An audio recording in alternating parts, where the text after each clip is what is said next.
Welcome to Life North of the 54th. I'm Garrett Brown. And I'm Preston Brown, and grateful to have you on our show. Today with us, we have Ronald Brown. He is our father, and we'll let him give a little introduction for himself. Well, thank you. Thanks for having me on the show. I'm Ronald Brown. I'm Garrett and Preston's dad, and I've lived north of the 54 a little bit, and it's great to have two young men doing a little podcast like this and to include me on it. They want to hear some stories, huh? Do you want me to go into stories then? Yeah, it would be nice to hear some. I'll try and tell a little bit of chronological here. Okay. I was born in Moses Lake, Washington in 1966. And my dad moved to Fort St. John in 1968, in December of 1968. So I was too young to jump off the cart at the border and stay in the U.S. So I came north with my mom and dad. And at that time, there was 8 children that came north. Well, you've talked to Jim, and he came north at different times, but he's the oldest, and I was the youngest. So in '68, we moved up to Fort St. John, and I remember, the earliest memories that I have of living up there was in the house that my brother Jim owns now. I remember we all lived in the basement, and we were still working on the finishing upstairs. And I remember times where we'd play with brothers and sisters, and they'd carry me around a little bit. And I remember this old wood stove that Dad had that would keep the house warm. And as I grew up and started school and such, I remember going upstairs at times before the house was finished. And I'd see the big piles of drywall that we had and the rooms that were being made and living there with the family. But in my elementary years at school, we'd catch the bus and go to school. And the school was about 3 miles away.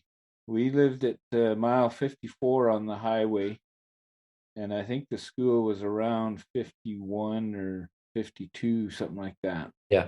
And if you've driven up there, you're familiar with the distances, but the time has changed now. The roads used to be a lot narrower then, and we would, after school, there were times we would walk home and pick bottles in the ditch. We were the ones in the ditch looking for bottles so that we could turn them in for a little bit of money that they got us back then, Yeah. Whether it was 2 cents or 1 cent a bottle, But it was fun times trying to survive and make a little bit of extra cash once in a while. I wouldn't let my kids walk home on that highway now. I also had a paper route up there, a rural paper route. You carry papers a long ways with not very many papers. Yeah. And so I remember, we lived at 54, and I would deliver papers all the way out to mile 56. On foot? Well, on foot, or I usually rode my bike. So I was riding my bike along the highway.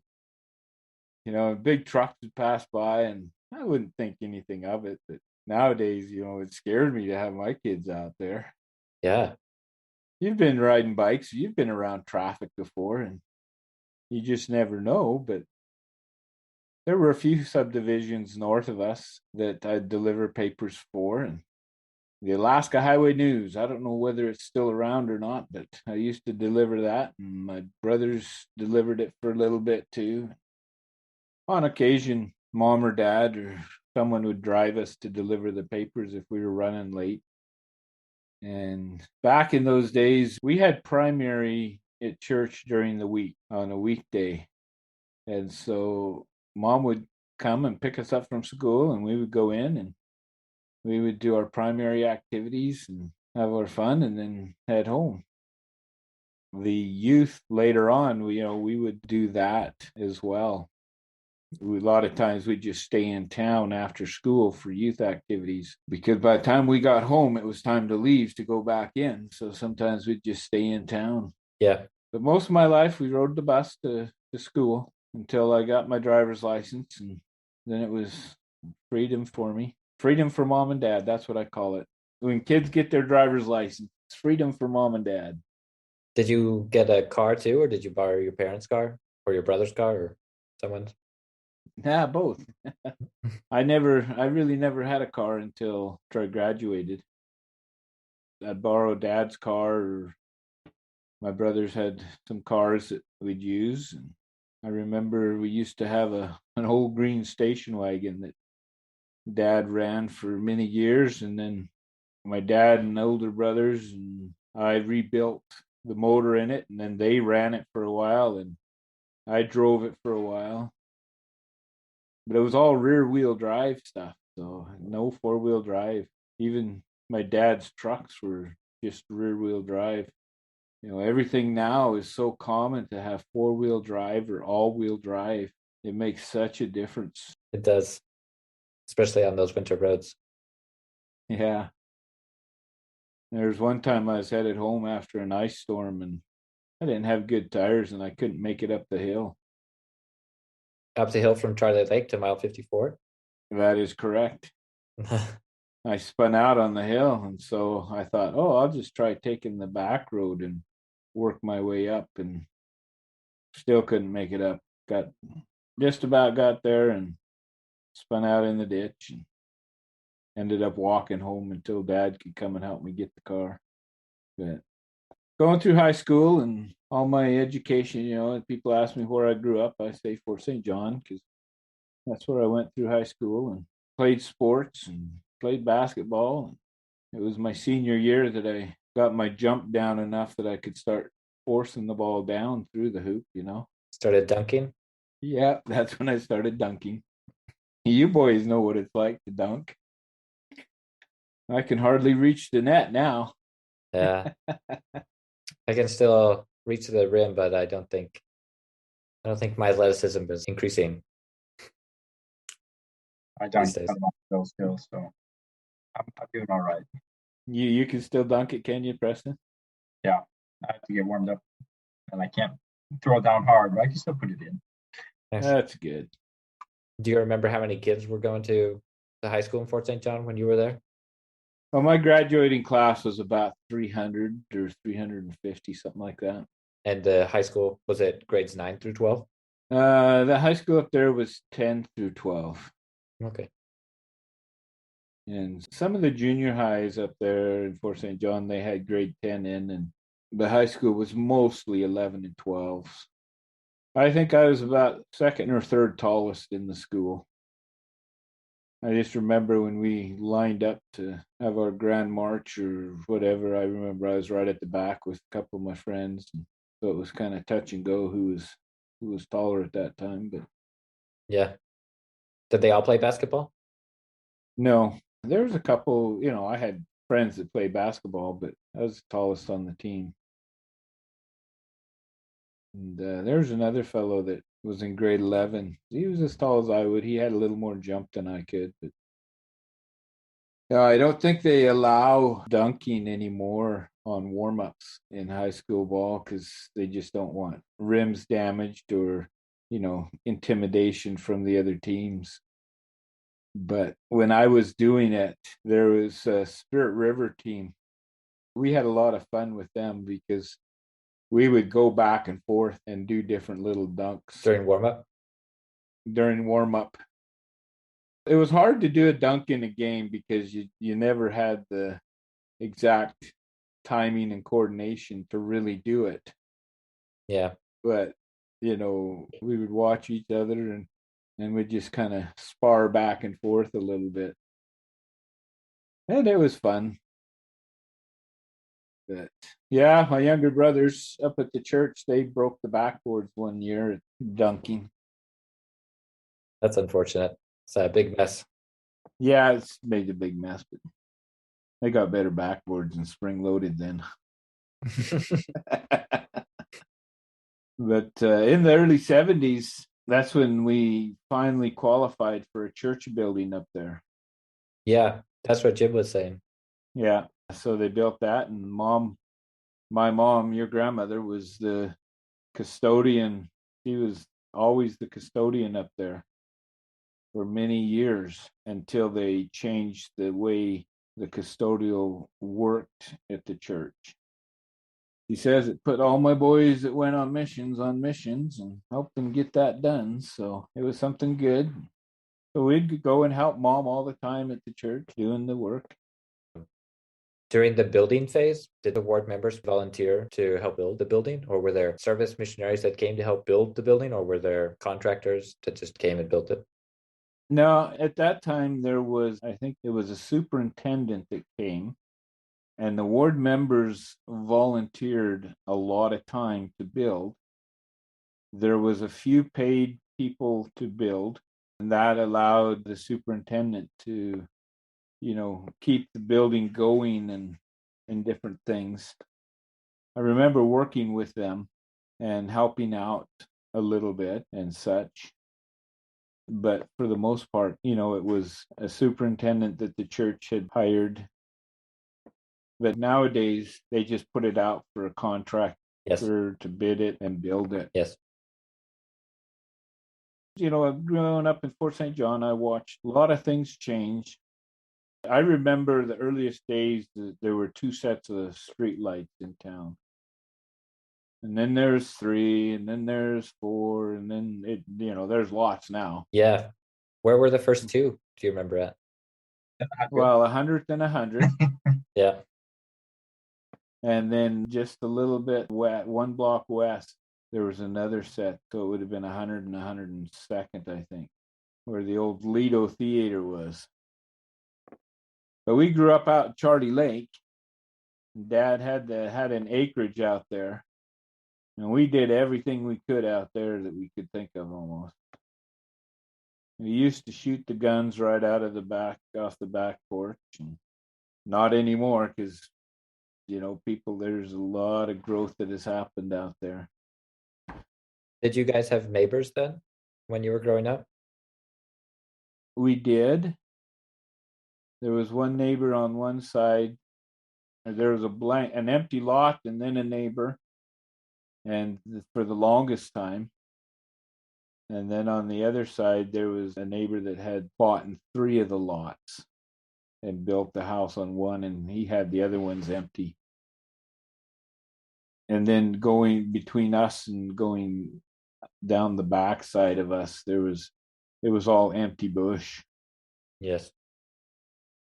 But now they've developed that and put other roads in, and people live down there. We used to have motorbikes and dune buggies and run them round and round on the acre. Did you buy the dune buggies and the dirt bikes, or did you build them? I bought one motorbike, but my brother David, he bought a dune buggy and made another one. They were just made out of old Volkswagen Beetles. Yeah. Where the motor was in the back, and Yep. he would cut the frame and shorten it up and make it all work. And mostly my brothers had the toys. Later on, David had bought an Odyssey too that we ran around a little bit. Where would you go? Just around the yard, just in the back. Up and down the hill? Yeah, the yard is sloped, and so we'd go down and around and back up, just like a little racetrack. Yeah. But the Odyssey is a 4-wheel drive kind of dune buggy type thing. Yeah. In the snow as well? Yeah, as much as we could. Yeah. My friends had snowmobiles that we'd go snowmobiling once in a while, but not a lot. Okay. I think Jim mentioned once that we'd take cars out on the lake and pull tubes behind them. I remember doing things like that. Another story is my brother Jim and Steve, they rented some snow machines and went snowmobiling, and then unfortunately they had an accident with one, and so they ended up buying the machine because it was cheaper to buy the machine than pay for it to get fixed. So they bought this old machine and they ended up fixing it what they could themselves. But so we had that to run for a little bit. That's the fun there. Yeah, a bit of a break it you buy it policy almost. Yeah. But there was one time that I remember we went out camping at One Island Lake for a fathers and sons camp. And it was a winter camp. I think it was my brother Steve and Jim. They had a couple of machines, and they went and drove back towards Tumbler Ridge and then into Canuso Falls.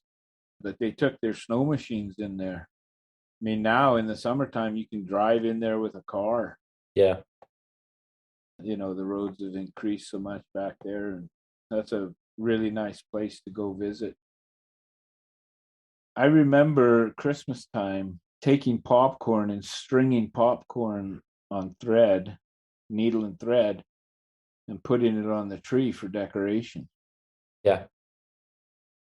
We didn't have all the fancy garland and everything. And months before Christmas, Mom would start, whenever she used eggs, she would blow them out. Wow, that's a lot of work. What you do is you poke a hole in one side and then poke a hole in the other side and just kind of blow the yolk and the egg out of the shell. So then you have an empty shell.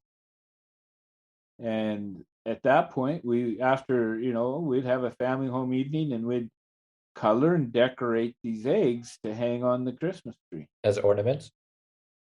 As ornaments.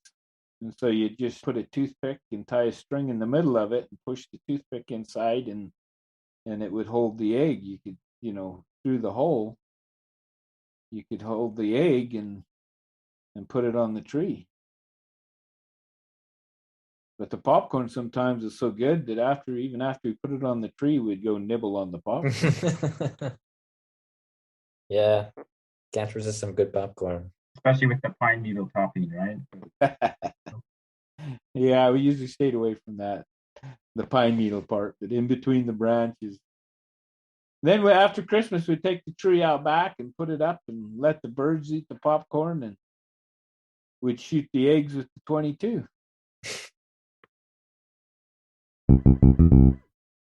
But after I graduated from high school, I started working with my dad and Tim Jones.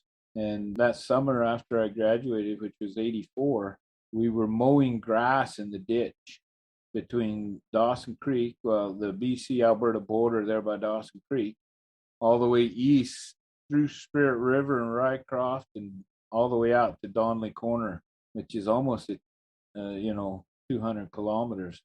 Almost an entirely straight line, too. Yeah, it's pretty straight. And, when you're moving only 5-7 miles an hour mowing grass in the ditch, it takes a long time to cover 200K. Yeah, it does. I was on the weed whipping end of things for most of the part. I'd go weed whip around the signs and the railing and make it look kind of straighten it up a little bit after the big tractors went by. But, I did that for the summer, and then that fall it was time, well, what am I going to do now? So my brother Steve lived in Idaho Falls at the time, and he was working down there. He had a house, so I went down and lived with him. And we had lots of fun. I was the youngest YSA there, and he was the oldest. And there's a group of us that would hang out, and we'd go to the parties, go to the dances or such. And I worked during the day, usually from 8 to 5, and he worked at night from 5 o'clock to 2 or 3 in the morning, because he worked on delivery trucks and they were all busy during the day. So when the trucks came back into the shop, that's when he had time to work on them, service them, and keep the maintenance up on them. So he was always working the evenings and I was working the days. We'd see each other usually on the weekends. And sometimes I'd pick the girls up on the weekend and start doing something, and then we'd meet up with Steve when he got off work and he'd take them home. And you'd go to bed? And I'd go to bed. We'd keep the party going. What job were you working down there? I was working in the tire business down there. I've had experience in the tire business up in Fort St. John. During high school, I worked at the tire business after school for a couple hours a day. They gave me my spending money and gas money for basketball trips and such. Yeah. And then when I left and went down south to Idaho Falls, I was looking for different jobs and found one in the tire business. I worked in the tire business for 5 months. Then I took a semester in Rexburg. It was Rick's College at the time.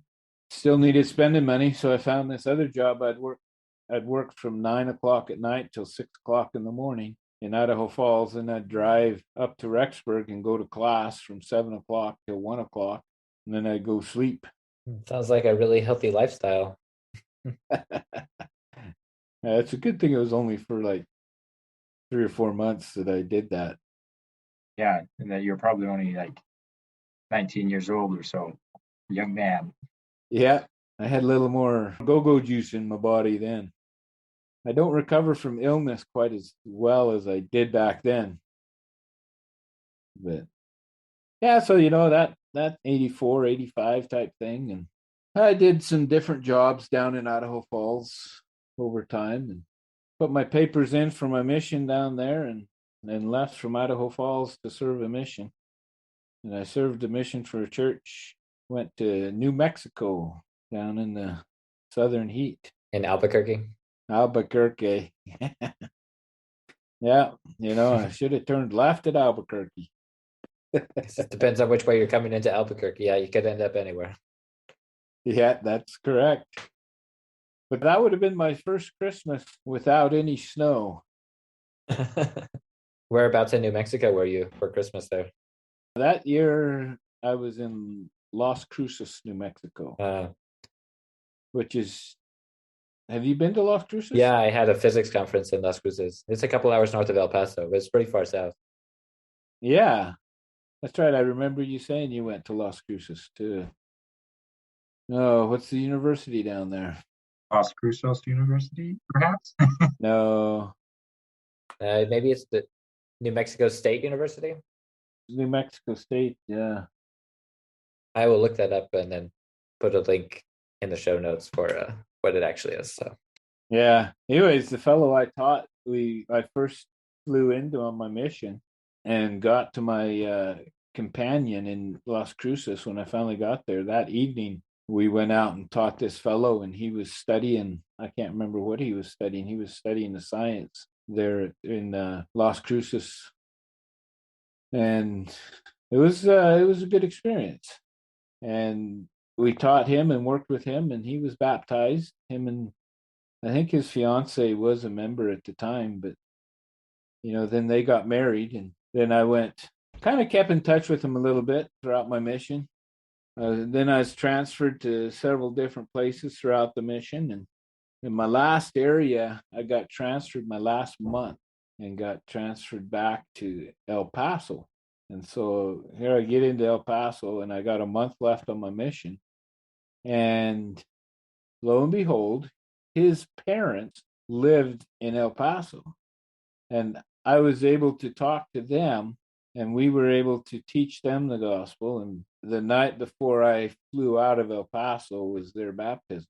So the day I got in and the day I left was all part of the same family that accepted the gospel. that's really cool.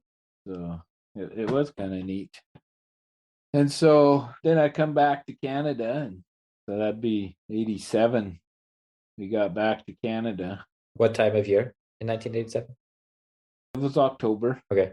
Yeah, when I got back, Dad was doing some farming stuff, and so I went out with him and started driving truck for him for hauling some grain and such. And as fate would have it, I started working in a tire store again. It's funny how tires have kept us busy up there in Fort St. John over the years. You just keep rolling. Yeah, I still have brothers and nephews in the tire business up there. Yep. So unique things happen.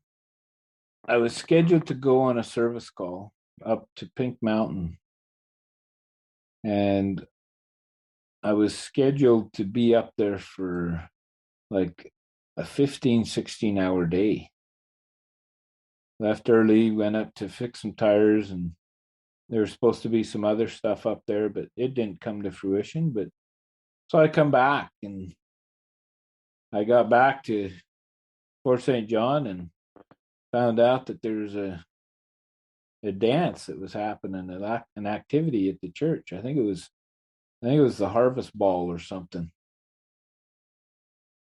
And so I got back and I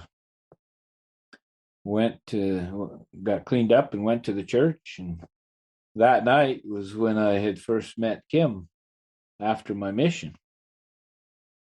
And so that was the only time they were over in Fort St. John, because she was from Fairview. They came over to Jolene's baptism.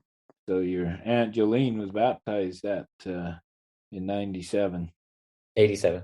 Sorry, 87. Yeah.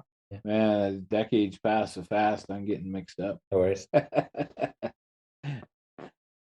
And so after I'd met Kim, we started to date and see each other again. And that was October, and by mid-December, I'd proposed to her, and we set a date for marriage that next May of 88.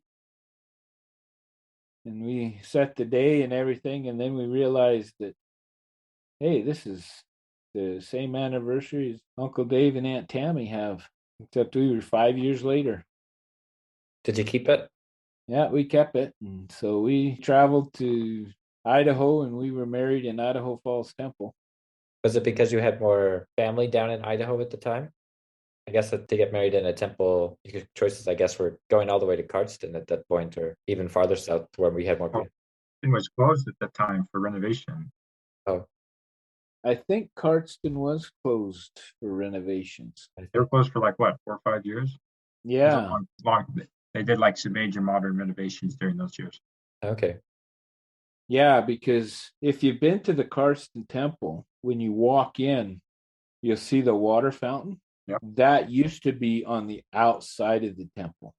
And the doors to enter the temple were up behind the water fountain where the recommend desk is now. I see. And so they did do some major renos on that Cardston. That's why we went to Idaho Falls, is because the Cardston Temple was closed. Yeah, I see. Besides, she had relatives down there, and Yep. so we had a little get together down there in Idaho Falls afterwards with friends. And Uncle Steve still lived there at the time. So yeah, it was a good, got married in May, and we drove from there back up through Yellowstone and Montana and southern Alberta there, and stayed at West Edmonton Mall at Fantasyland Hotel for a couple of nights, and played at the amusement park and the water slides. Then we got back up to Fort St. John and started our life together. Had this little apartment that we started out in. That was 88. And then January of 89, we had 2 kids. Yeah. That's when the twins were born, Travis and Lisa. There were some complications with that there. A little bit. We were living at Fort St. John at the time. We were seeing a doctor, a specialist there and everything. And Kim was what's called toxic. She had to stay on bed rest and couldn't do anything. And they were watching all her blood sugars and all her vitals really close. Yes. And then things just we weren't sure. And the doctor decided, well, it's easier to transfer mom with the babies inside to the special hospital rather than having a pre-delivery and trying to transfer mom and 2 babies. Yeah. So they flew Kim out to Vancouver, and I was able to fly on the medical shuttle with her at the time. And I stayed at your Aunt Mary Rose, the McLennan's place, while Kim was in the hospital at Vancouver. So I learned the bus route to get there, and I'm trying to think of the name of the hospital. I think it was Grey Nuns or something. I can't remember for sure.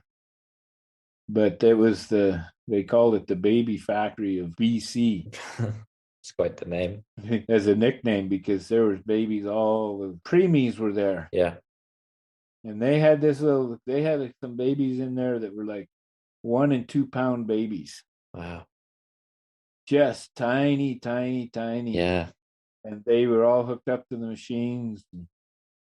But then, January '89, Travis and Lisa were born, and Travis was, I think, 4 pounds 3 ounces, and Lisa was 3 pounds 14 ounces, something like that. And then they stayed down there for another couple weeks, I think it was. And I ended up coming back up and going to work. But then they transferred, when opportunity came, they transferred him back up to the Fort St. John Hospital. And I think we were able to bring him home 5 weeks later, something like that, after they were over 5 pounds each. But still, 5 pound baby, that's pretty small. Yeah, that is pretty small. Definitely below average. Yeah. But you don't really have in Fort St. John Hospital in the late 80s the special services that are required to handle situations like that. That is correct. So in the early summer of '90, we moved to Lethbridge and thought we might go down there. We really enjoyed our Lethbridge stay. It was a real struggle because things didn't work out for what we had hoped that they would work out, and I ended up back in a tire store. So that's what I knew how to do. And while we were living in Lethbridge, that's when you were born, and then Preston was born down there. Yep. So then we had 4 kids. What was some of the factors that took the family to Lethbridge? Well, We didn't really have any family in Lethbridge. no, it was an opportunity. We thought we could do sales work. We were working with a company that was selling meat packages and food packages. And so we went there to try our task at selling food packages, but it didn't, people just weren't buying bulk meat then. Yeah. We couldn't find people to buy, a half a side of beef or such. It was so expensive then. We even had financing for them available, but it was tough because people didn't really want to finance and make payments for food. Yeah.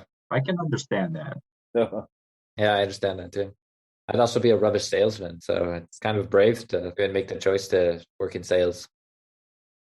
yeah, so I tried that and ended up back in the tire business and ended up in sales in the tire business for a while. Before we moved back out of there, I was selling tires into Medicine Hat. I'd road trip into Medicine Hat once a week and had clients that I would take tires to and sell them. Then each week I'd also go out to Cranbrook and Creston, and points in between I would take and sell tires to tire stores. Wholesale tires is what I mostly did. Yeah.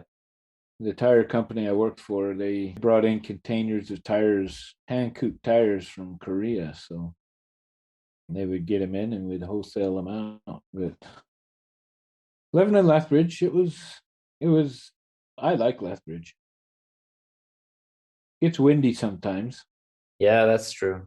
I have a few memories of Lethbridge. I remember a fantastic thunderstorm passing through. Yeah, there were those, that's for sure. But then after Lethbridge, we moved back up to north of Fort St. John to a oil patch field called La Prise. Yeah, sort of what Aunt Jessie was saying, that I guess if you're from the Peace Country and you move south, you got to be careful if you move back. You end up going farther and farther north every time. You're right, I guess. Because she landed up further north, up in Fort Nelson.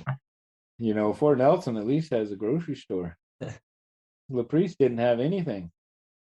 It was just a trailer with a generator, and I bought an older truck that had 4-wheel drive, and I needed 4-wheel drive then. No doubt. Because we were back on some real bush roads, some real oil patch roads. Yeah, I remember we were heading home one day and the culvert washed out or something, and we had to get pulled down and up the other side by a cat, like a big bulldozer or something that was there fixing the place because it was the only road in. Is that right? Yeah, I think there was that time. There's been so many times that road has been mucked up and we couldn't get in and out without help. Yeah, even 4-wheel drive is not quite enough for that place. Sometimes. But living out there, we've seen a lot of wildlife, seen a lot of animals, moose and deer and bears. When we were living out there, my truck motor started giving me problems, and so I bought a used motor to put into it.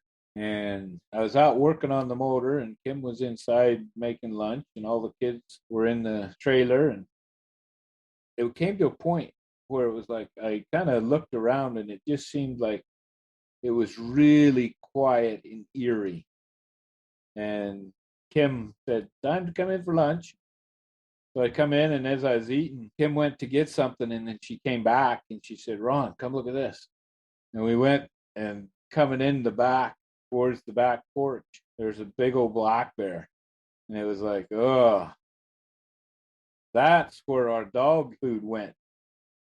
The bear had come in and took the dog dish because we noticed it was missing. Oh, man. And I think the bear was coming back for more. And so I got the gun and I stood on the back porch, shot the bear. Because I was going to have nothing to do with the bear coming around in the daylight looking for stuff with my kids around there. So I shot a bear off the back porch. I think it was Mother's Day too that I did that. So definitely not in season. But it was more a safety concern than anything. So Yeah. then we hauled the bear off into the bush on a cut line and just dumped it. Let the rest of the animals finish it off and decompose however it does. But another time out there, we had some of your cousins stay in out, and everyone was asleep except Kim and I. And pretty soon we seen this bear coming in through the yard and sniffing around the house. And he left and never did show back up there again. But we always had to be careful out there with bears. But we were out there, we lived out there for, it would have been probably 10 months. And while we were living out there, that's when Katie was born. You guys all went into town to stay in town when it was time for Katie to be born. And I think you were staying with Uncle Dave and Aunt Tamara, or maybe Uncle Jim and Aunt Pam. But Grandma and Grandpa were helping too. Or maybe Grandma and Grandpa were out at the Laprice with us. I can't remember for sure. I can't remember either because I was pretty young. Yeah, I also don't remember. But yeah, Grandpa and Grandma Brown were still around at the time. And when Katie was born, I got the call that the doctor was going to induce Kim, and I got there like 10 minutes after Katie was born. Oh, no. Katie was the only one that I missed being there when she was born. Even the doctor missed that one. The nurse delivered Katie that time. So then a few years later, when it was time for Loretta to be born, they induced Kim after I got there, and the doctor didn't leave the hospital until Loretta was born. Was it a short labor? Yeah. Okay. It was maybe 2 or 3 hours is all. I feel bad for the doctor if they were on the end of a 12-hour shift and had to stick around for another 18 hours. Yeah. Oh, hey. The first doctor, he was over at his office somewhere, and when Katie was born, and then the next doctor, I think it was the same one, he just stayed in the lounge at the hospital so that when it was time, it was time. I do remember visiting Mom and Loretta after Loretta was born in the hospital. It was a cold December day, and the sun was just coming up. Yeah, that would have been, a day or two later. Yeah, when Loretta was born, we were living in 101 at the time. Yeah. And in between Laprice and 101, we lived out on Papa Mazurvi's place, out in his cabin. I don't know whether you guys remember any of that. I do. I remember a little bit. I remember getting off the bed. Yep, sure did. Fell off the bed. I have a scar on my lower lip, my tooth going through my lip. Yeah. Yeah. I'm pretty sure we lost our dog Duke that time, didn't we? We were living in 101 at the time. So we were just visiting.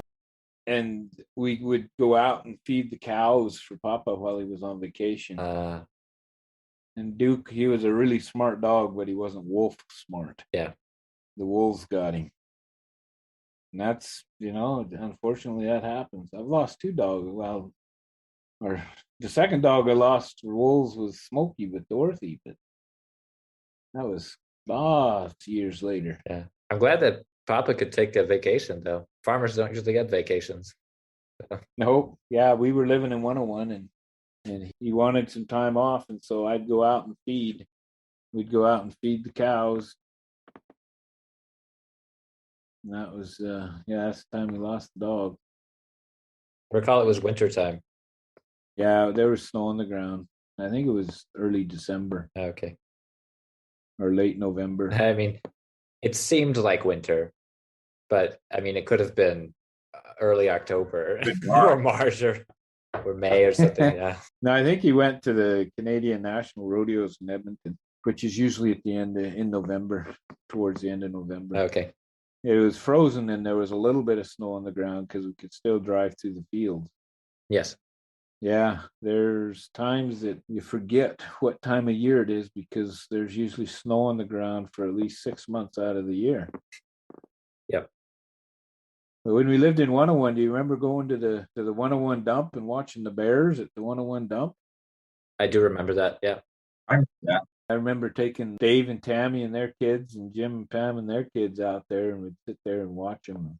They'd just do their thing. They'd all run away when you drove in there, but if you sat there, they'd all come back and start rubbishing through the garbage and finding stuff to eat. That brings us up to when Loretta was born, 95. Yeah. End of 95. Yeah, and then we were living in 101 for another year and a bit. I was driving fuel truck for a company up there, delivering fuel and methanol. Remember what you guys called the pumpkin truck? Sure do. It was green and orange. Orange cab and a green tank on it. Yeah. Like pumpkin. Yeah. Lopsided pumpkin. Yeah, that was a pretty good truck for what I used it for. It had lots of power. Did you go all over the place in that truck? Like, I'm guessing you went in a bunch of oil and gas places. Yeah, all over up in that area, the fields up there. I'd have to chain up to get into places sometimes. And I remember one night they asked me to go deliver some methanol because they needed to inject it and they were getting low. And we had a big snowstorm. It snowed so much. It snowed like 2 or 3 feet overnight. And this truck, you think of a big truck, not a pickup, but a 5-ton, and I would drive in this snow. I could see the crown of the road, but I would drive after this snowfall and the snow would pile up in front of the truck and cover my headlight. Wow. And so I would hit the brakes and stop, and the snow was so fluffy, it would, like a wave, flow out in front and I could see my headlights again. But it would pile up that much. And I had chains on, and once that truck had lots of power and traction with the chains on it, and I could go almost anywhere with it. I joke I could climb trees with that truck. I guess if they were lying down. Yeah. But there was only one time I forgot to chain up and I was going up a hill and spun out. I wasn't loaded, but I come down the hill backwards. That's so scary. Yeah. When your steering's at the front and you're trying to maintain control, but you not only sliding backwards, you could be sliding left or right as well, depending on the crown of the road. A little bit. Ended up in the snowbank in the ditch, got my shovel out and dug myself out enough to where I could get the chains on it, and then put the chains on the back axle and was able to finish my trip. Did you have a bag phone or like a cell phone of some kind when you were driving that truck? I don't think I had a phone. I had a company radio, 2-way radio. Yes. So I could call other people if I needed help. As long as they were generally close enough, I imagine the range would be pretty big. You had what was called a truck to truck, which was about, I think, 3 miles. Okay. But then they also had a repeater that was on top of Pink Mountain that would pick up and, rebroadcast the radio frequency to whoever was out there. I never really had to call. I don't remember having to call for emergency at all on it. I usually was able to get out most everything I got myself into. So, but no, it was an experience, and that got me into I guess it kind of got my taste of oil and gas because I was operating as a gas well operator out there in the Laprise field. And then in 101, we were driving truck in the oil and gas. And then the opportunity came to move to Grand Prairie.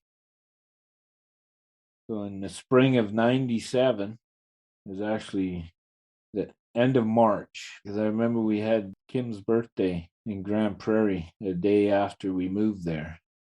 And it was, I still had some snow piles, but most of the snow was melting around the yard when we moved out onto the acreage.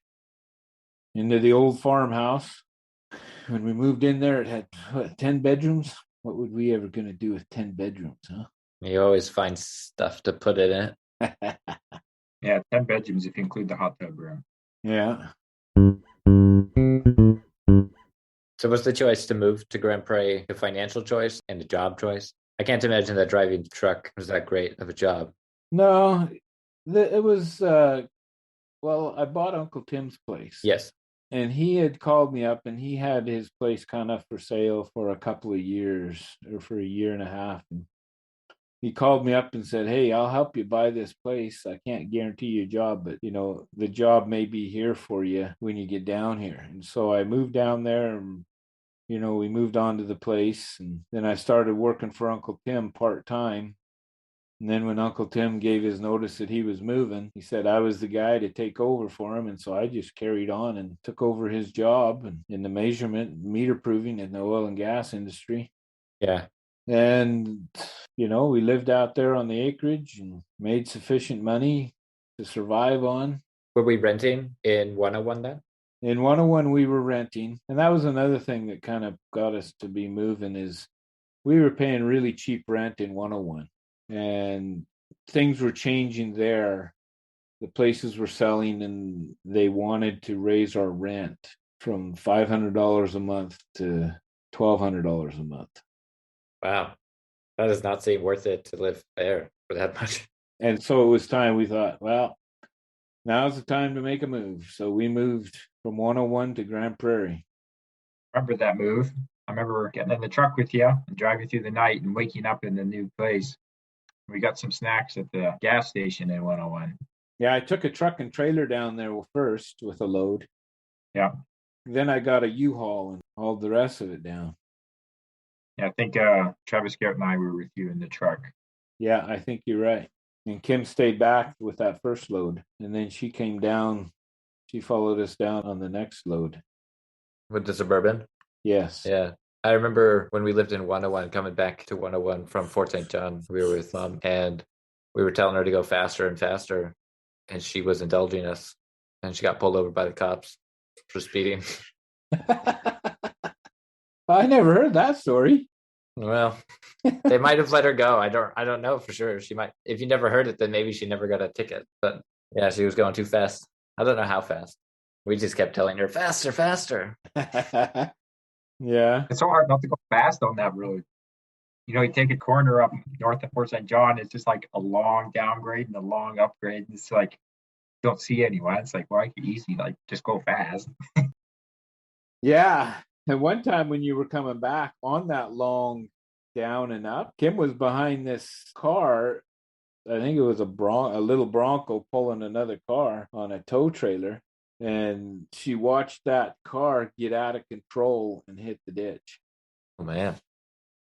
And she called me right away, and I came because it wasn't that far out of 101. And I took the guys into the hospital to get checked out and such, and kind of left them in Fort St. John so they could find a car, a rental, and everything, and get things straightened out. So, but yeah, we've seen many things on that highway. I do remember a time coming. I don't know whether we were with mom and we were leaving 101 or returning to 101, but we had car trouble and we had to walk back home to the town. We were only like a kilometer or two out, but we had to leave the car and we walked down the highway back to 101. From south of 101? Yeah, we were south of one. I'm pretty sure we were south of 101, but I don't remember. Yeah. There could have been a time that happened. Do you remember after moving to Grand Prairie, you were out picking raspberries and you had the batteries in the Suburban went dead? I do remember that. Yeah, because we would play with the windows and the locks because we never had power windows and locks before. So that was kind of exciting for us. And we killed the battery on the Suburban. Was that out at the Blooms? Yeah, it was at Rob Bloom's farm. Yeah. Yeah, Rob Bloom's farm. And it was like a mile or two for the closest neighbor.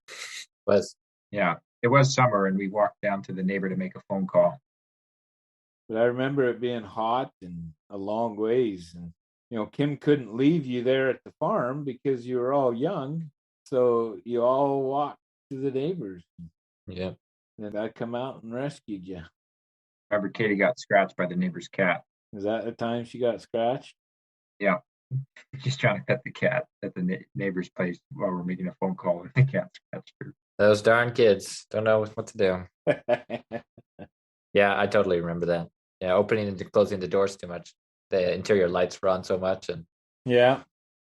I think we were playing so much with it because, summertime, raspberries, sugar stuff, there were wasps and things everywhere on that farm. So I think we were like pushing the windows up and down as the wasp would come close and we'd like, quickly, get it up. Don't let the wasp in. And then it's like, oh, the wasp is gone. Okay, let's put the window back down now. And just burned it out. Yeah, so then, living in Grand Prairie is pretty good. I've been here in Grand Prairie now for 24 years. Yeah, coming up to 25. Yeah, almost 25 years. Wow, time goes by fast. But yeah, it was here Grand Prairie in 99 when we had moved in 97, so we were here basically 2 years when Kim passed away. Yeah. And so living up in the north there, we had a lot of fun up there. I after jumping back in time here a little bit, after my mission, Kim was living in Fairview at the time and working, and I was in Fort St. John. So every weekend or every other weekend, either I was driving to Fairview or she was driving to Fort St. John so we could see each other and make plans or whatever. And I think she drove mostly because she had a little Firefly and she'd drive it over there and I'd usually fuel it up before she went back. And so she'd usually have enough fuel to get back and drive back to Fort St. John the next weekend. What kind of work was she doing in Fairview? She was a teller at the Royal Bank. Then she tried to transfer to Fort St. John and it didn't really happen for her, but that's okay because after we got married and realized that we were expecting, she had morning sickness quite a bit. So she was a stay-home mom pretty much right from when we got married. And I was working at a tire store, working on tires and putting on accessories on trucks. I think I was making $8 or $9 an hour is all. $8 or $9 an hour, that's below minimum wage now. Yeah. It is. But that was back in '88, back before inflation ate everything away from us. Oh, it always does anyway. Yeah, it does. It's happened to every society in history. Yeah. But there were, throughout the years, there's different activities that we did. I remember, living up in the north there, and I started working for Uncle Tim again. He would pick me up after school and he'd take me out, and at that time he was doing custom farm work. And so he would take me out and get me going on cultivating these fields. And so I was driving his versatile 950 with a 40-foot cultivator. And you could cover a lot of dirt. You could turn a lot of dirt at 5 or 6 miles an hour with 40 feet wide track behind you. Yeah. These are some big fields that we were in. They were up on top of the hills above Bear Flats. And so I've done work with Uncle Tim off and on for years. And when he offered the place in Grand Prairie for Kim and I, it was like, yep, I think it's time to go. Yeah. But during my youth years, we canoed on the Peace River and we'd get tractor tubes and slide down the Peace Hills in Taylor in the wintertime. We'd push them up and up and up and up, and then everyone would jump on and pile on the inner tube and slide down on the snow. I've been out hunting with Grandpa Brown a few times. Successfully? No. Been out camping and fishing with my brothers. We've done a lot of different things up in this area. Living in the rural areas, you kind of see a little more nature and stuff. Living in the city, it's just concrete and steel, Yeah, I know what you mean. So, well, Dad, I think we're definitely going to have you back on. I think there's a lot more you can tell us. Only got to 99, still another 20 years. Yeah, there's another 20 years. And those are the more exciting years because the kids are older. There's lots of things, we'll be able to talk about again. More stuff to break. More stuff to break. Yeah. Maybe you can tell me some of the stories that I don't know. They say I don't know the same things you don't know. Yeah. So grateful that we could have you on the show, Dad. Hear some of your stories as a younger man. Any other questions that you want me to answer or talk about? I think I have a lot more questions, but I don't think we have a lot more time, so I'll have to have you back. Okay. And maybe Mom too. No, that sounds good. Yeah, we definitely will. Thanks, Dad, for joining us today. It's been my pleasure. We'll see you then. I love you. Yeah, take care, Dad. Love you too. Bye. Bye.